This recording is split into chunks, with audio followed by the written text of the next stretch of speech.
thought of being involved in this activity. And that culminates in the opportunity for that person who is an instructional dean or grade level coordinator to write a letter for that student where they know the student very well individually. And that's a very powerful connection to college. So one of the things that our high schools are able to offer, in spite of the fact that they have 3,000 students, is a real personal approach, both Walnut High School and Diamond Bar High School. And we're very proud of that. We also are wanting to develop even more connections with universities.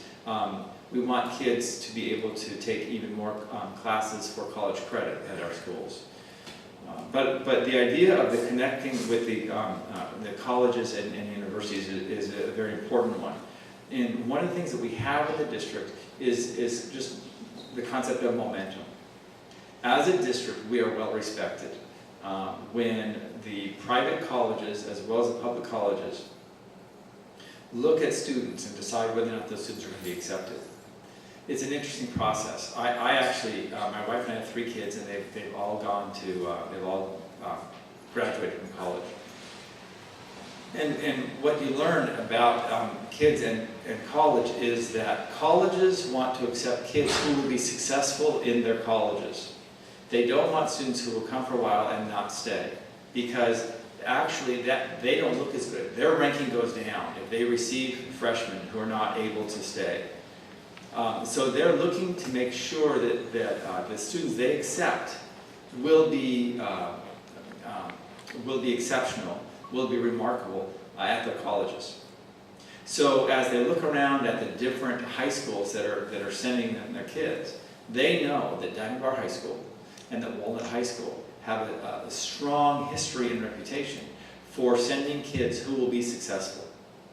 So when you look at the classes that we offer, when you look at the kind of individual attention that we offer those students, when you look at how that combines to create a reputation for the school, and you consider the fact that the colleges are very interested in schools that have that kind of reputation, I think it's very, very safe to say that for parents who want to send their students to the very best colleges, there are no better high schools in the area than Diamond Bar High School and Walnut High School.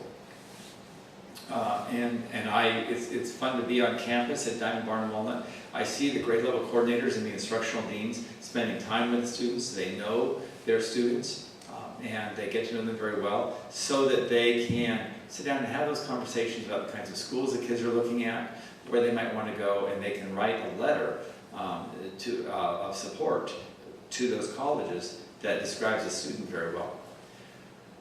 Now, up to now, I've talked about the very high-performing kids. I also want you to know that there's a place in Walnut Valley for kids who are struggling a little bit, and we're looking at that.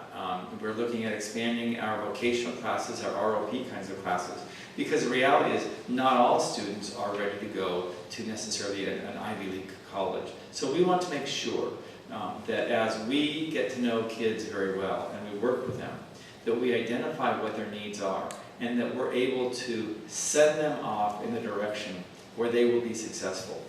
Because at the end of the day, when they go out into the world, we want them to be contributing, successful adults. That's what all of us want. So it's in our best interest to make sure that we're preparing kids very well. Which moves us on to the next area, which is are colleges beginning to change the way they look at kids? And the answer is a little bit yes. They're always interested in students with high SAT scores, with high marks. They're always interested in students who have high GPAs.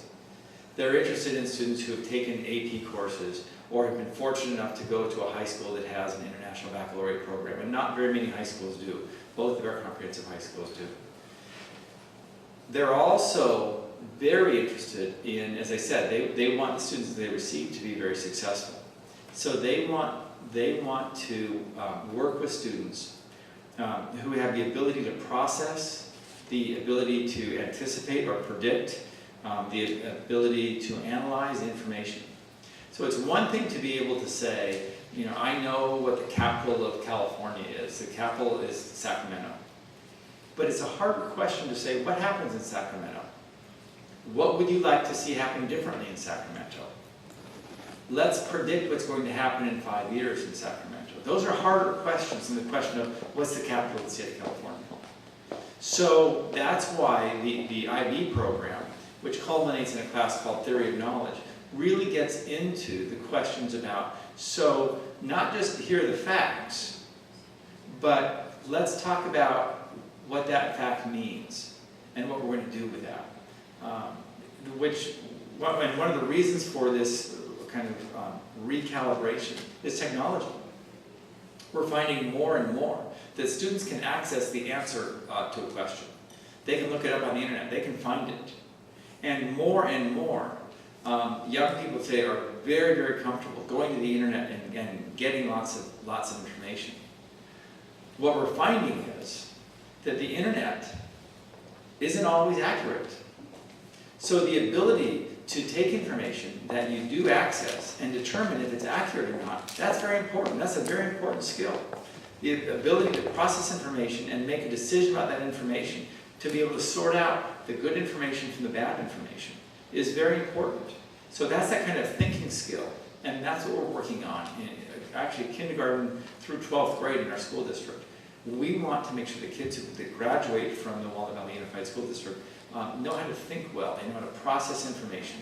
They know, like as I said, how to anticipate. They know how to predict. They know how to separate out good information from bad information, so that when they go on to college and they're asked those kinds of questions, they will have the kinds of answers that the professors are looking for. So one of the things that we're working on right now is when we look at the year we're in now, 2011, and then we go out, say 10 years, 2020, 2021. We look at our third graders, our second graders, and we think about them as high school juniors and seniors.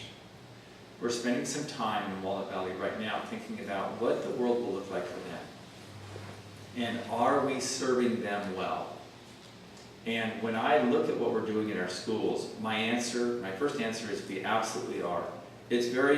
I'm very proud to walk into kindergarten, first grade, second grade classes here in the district and see the amount of learning going on.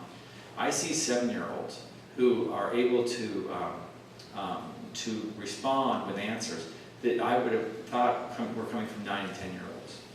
So I see students doing very well at a very early age. I see students doing well as they get older. I see students, we recently had a middle school student who won the spelling bee in this area. I see students doing very well academically at Dunbar and Walnut. But we need to keep pushing. We don't want to stand still, because the world is changing, and we need to change as a school district along with the changes that are happening in the world. We probably need to spend more time focusing on our technology. Right now, sometimes students come into school and they power down, they turn off their phone, they leave their computer at home. We want to change that. We want students to power up when they come to school. We need to figure out how to do that well, because there are some challenges to that. But the reality is almost every job today is going to require kids to really know how to use a computer. And it's not just the computer they have in front of them, but it's the next generation and the next generation. So have we created an atmosphere for our students where they're very fluent in a variety of technologies? We could probably do a better job with that. In fact, one of the things we're looking at is setting aside some money to create technology endowment, so that as students go through their education in the Walnut Valley Unified School District, they are receiving the kinds of technology information that they need. Because what we found is when you're at the top, and we're at the top right now, when you're at the top, that doesn't mean you rest. Not in the Walnut Valley Unified School District. When you're at the top, that means that people start wanting to overtake you.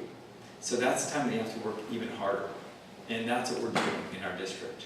Now, you might have noted that all along, and as I wrap things up, I haven't talked much about budget. And I'll tell you why I haven't talked about budget. I've gone to all the schools and had this conversation. I see some people from the schools in the audience. I'll tell you that there's a reason I don't talk about the budget a lot. That's because